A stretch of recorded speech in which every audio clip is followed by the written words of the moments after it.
Welcome to Understanding the New Breed of Cybercriminals. I'm Chester Wisniewski, Senior Security Advisor with Sophos. I'm here to discuss what's behind the malware, who the people are, where they are, and why they are doing what they do.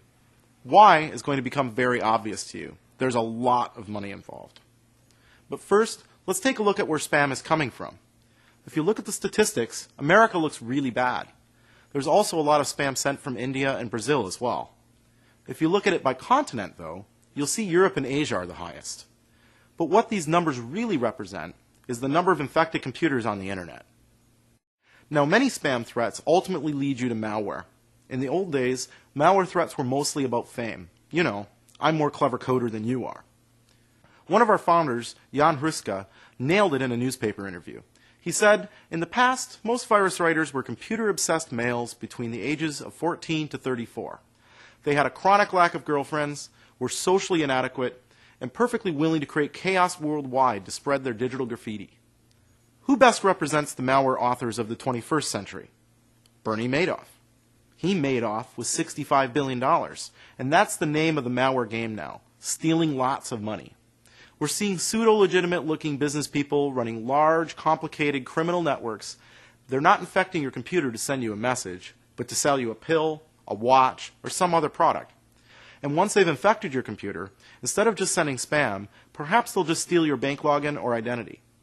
To give you a sense of scale, at Sophos Labs, we see over 60,000 unique suspicious files every day. That's a 50% increase over last year at this time. The speed with which flaws can be exploited is dizzying. For instance, back in 2003, the blaster worm exploited a flaw 72 days after disclosure. With Sasser in 2004, it was 18 days. The so-called Aurora attacks hit Google and exploited a hole in Internet Explorer 6 before we even knew about the vulnerability. And again, in July 2010, the shortcut flaw in Windows was exploited for months before we were aware of the problem. Recently, scareware became one of the most prolific virus threats we've ever seen. The idea is to sell fake antivirus software. Computer users are deluged with warnings about infections, only to infect themselves by installing and purchasing the fake antivirus software. The GUIs are very sophisticated.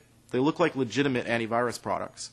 Even Mac users are not safe. Social engineering works on all platforms.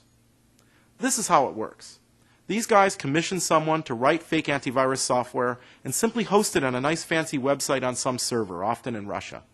Then they put out the word to affiliates. We'll sell a one-year version of this fake antivirus software for $80, but we'll split the profit 50-50. Then all the affiliates go out and they infect computers through compromised websites, blog spam, forum spam, poison search results. Again, the money is huge.